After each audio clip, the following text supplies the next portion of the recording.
This next project is a belt buckle. Here's the one that I've just finished, and I'm going to show you the steps in making this buckle. It's a fun project. It uses a lot of segmenting skills, and it's pretty popular. My wife and daughter are already fighting over this. Hopefully I can keep it for myself. At least I know this belt won't fit them. Anyway, follow along. I'll show you how to make this buckle. To get this project started, I'm going to put together some wood into a lamination from which I'll make a zigzag ring.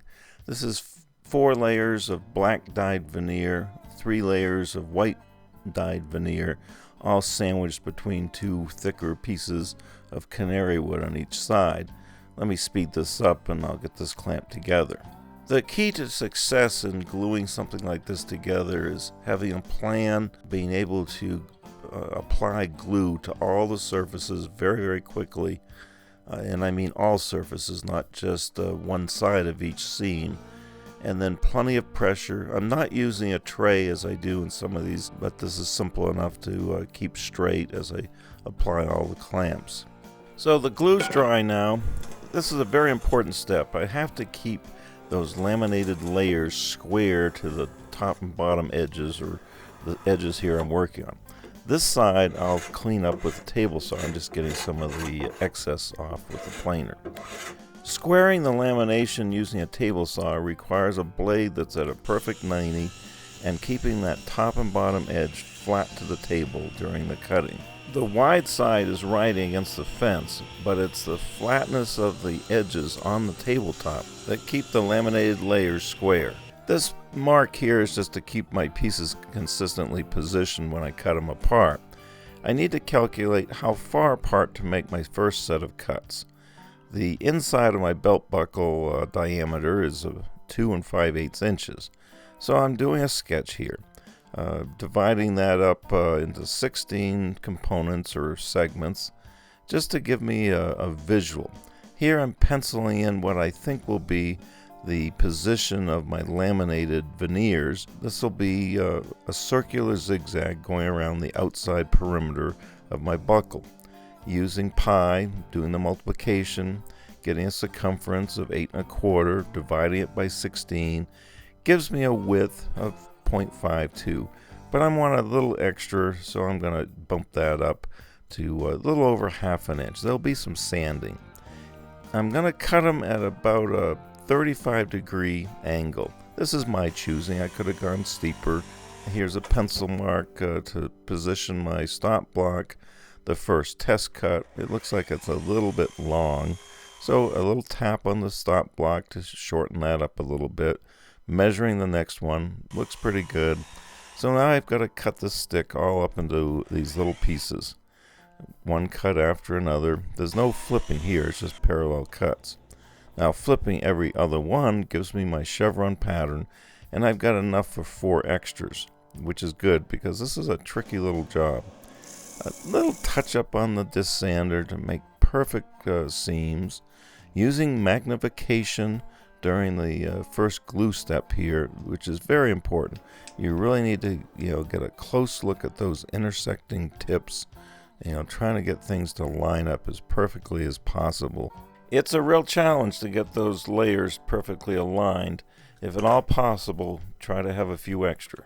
Now that those glue joints are dry, I can go to the next step, which is to go to the disc sander and just get one smooth side on all of these. Just a little swirling motion on the sander.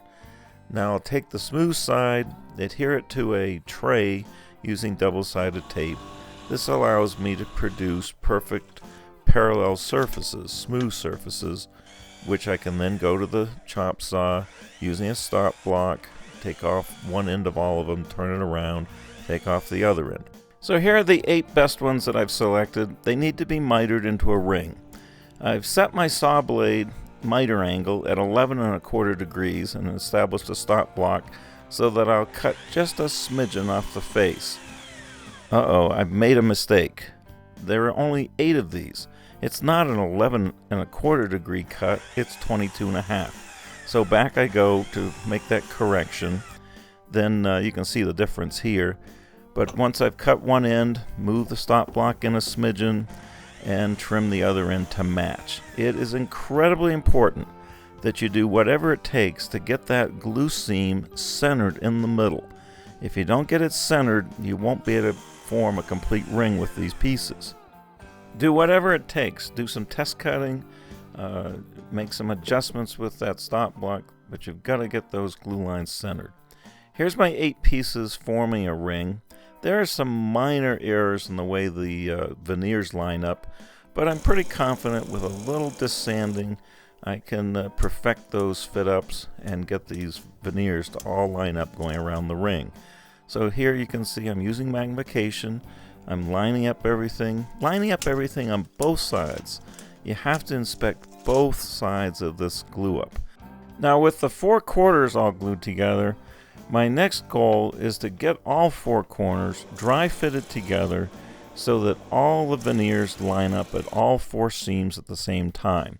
I can't focus on just putting quarters into halves. All 4 have to, work out to be a perfect fit. It's fussy work. It takes a little sanding here, a little sanding there, but I need 2 perfect halves that when dry fitted together form a perfect whole. So I've done the best I can. I'm now gluing the quarters into 2 halves. Stretching those rubber bands to the inside actually does work, and I continue to look at both sides of this glue up. Now after the halves are complete, there's very little opportunity to make additional corrective adjustments. You're really kind of stuck. If you sand very much off those halves, you'll no longer have a round disc, and it's important that this stay round. So here's my final glue job, doing the best I can to get that last seam lined up. So I've got it all done. I'm going to put a flat surface on one side. Then I can go to the lathe. I'll put it in a chuck here.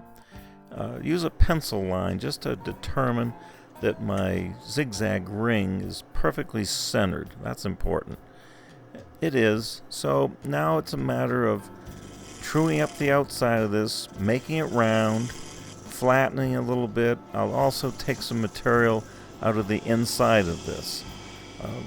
At this point, I'll remove it, put a piece of waste wood in the chuck, turn a tenon that I can relocate in the chuck, turn it around, and then this other side I'll flatten perfectly and turn to a matching diameter to my feature. This matches perfectly, so some glue in the tailstock centers it. Now I can true up the rest of this round. I only need a little bit of this for my buckle. The rest of this, the part I'm parting off, I can use for other projects or maybe another buckle. I'll use the pencil line trick to get this nice and flat. My next step is to apply a layer of veneer. I've stacked it between some boards here so I can gang cut segments of veneer. I've got a few extra because often 1 or 2 of these will fracture. Some blue tape is used here to put together half rings of veneer segments. The 2 half rings are touched up very, very lightly on the disc sander. This allows me to put the halves into perfect rings. And I'll double check, make sure I got the right diameter size. This piece of MDF with the foam is pretty important. That foam rubber helps distribute the pressure when I clamp this together. Lots of glue. Veneer really soaks up the glue. Plenty of pressure, leaving this for at least an hour or so. The pencil marks tell me where to position seams for a bricklay effect. Now I can go back to the lathe. Tape comes off pretty easily. I'll spin this up and get rid of the overhang on the outside and the inside. And a very, very light pass here, a shear scrape pass. Touch it up with a sanding block, the dark side of the sanding block. Now this is ready for another ring. This one is white dyed veneer. Same procedure. Get rid of the overhang here, inside and outside. Here I'm using the light side of my sanding block. The last layer I'll put on here is a piece of segmented ebony. It's much thicker than I need, but it's easier to glue it up thick than it is to deal with a real thin ring of this material. The tailstock provided both centering and clamping pressure. Now I'm going to turn most of this away. It's kind of a shame to waste it, but I really don't need it. Bring it right down to less than 1/8 of an inch in thickness. This will be the inside bottom edge of my buckle. I've got to make an adjustment here on the outside diameter to get it to fit the buckle just right.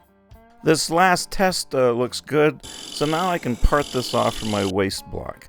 I've put double-sided tape on the bottom of this layer in order to do some finish turning on what will become the exposed side. A little scraping here followed by some sanding, and this piece is ready to be finished, ready to be glued onto the buckle itself. For finish, I'm using Universal Sanding Sealer by Bullseye, followed by Def Gloss. Lots of coats to get a real durable finish. Now with that outside perimeter done, I can now focus at building a button to go inside that center opening. 2 pieces of wood here, a thin layer of ebony glued to a piece of canary wood. I'm going to cut out a circle a little bit bigger than my opening. Now I'll take this circular piece of wood. A piece of double-sided tape allows me to put it onto this piece of melamine, and I'll turn this diameter a little bigger than the opening. Checking here, I've got the right diameter now. Now I want a little shallow or short tenon that'll fit inside that opening. This is fussy work. I've got to turn a little, check, turn a little, check, turn a little more, whatever it takes. Now I've got a good fit. It's just a little teeny bit loose, which is what I want. In the center here, I'm removing some wood so I can glue in place an earth magnet. This is what's going to hold this in place. I'm not going to glue the button in place. Actually, I'm going to make several buttons so I can actually change the look of the buckle. So I've got that earth magnet to fit. Now I can reverse mount the button, a little shallow jam chuck, if you will. This is, again, fussy work trying to get this to fit just right. It needs to be pretty snug, but I don't want to have to hammer it into place. So a little touch and go here, back and forth fitting. Now I've got a nice snug fit which will hold that in place. I'll turn the button down to a thickness of less than 1/4 inch. Get this nice and finished off. Do some sanding from 220 up through 600. And sanding these kind of things, you really do get a nicer finish if you reverse the direction of the lathe back and forth as you go through the grits. The utility knife blade helps me pry it back out of place. To hold that button in place on my buckle, I need a magnet epoxied in place. A stack of magnets on the underside works great as a clamp to epoxy that. So here are my components. The buckle with the one magnet already glued, the second magnet, the outer rim, and the button that I've just produced. Now before putting this together, I've got to put finish on that button. Same process, sanding sealer followed by multiple coats of spray def. Now the outer rim, I'm going to rough up the matching surfaces, the mating surfaces. I'm going to use a gel style of epoxy. It sets in about 15-20 minutes. I've put a bead of that epoxy all the way around and positioned the ring, if you will, lining up the points so they're symmetrical with the buckle, and clamping it in place. I'll leave this for at least a half hour. Here's a tip when using epoxy. Leave that left over so you can check it for hardness. It was hard, so I can take this back apart. I've put a piece of tape on there, and now I'm roughing up the magnet surface so it'll just bond to the epoxy a little stronger. Another layer of tape on the side of the magnet that was not roughed up. Putting this back together, I'll have 2 layers of tape between the 2 magnets now. Same gel type epoxy. Notice I'm using a pencil to spread it. A steel nail will be kind of hard to control with that magnet. I put glue on both surfaces, clamped it in place. This job's almost done. Here, an hour later, take it apart. That magnet is very strong. It takes quite a bit of strength to pull it apart. You may have to use a sharp blade to pry those buttons off because of the strength of the magnets. The only thing left to do is to put the belt on. You got to find a belt that has snaps as opposed to one that's stitched onto its original buckle.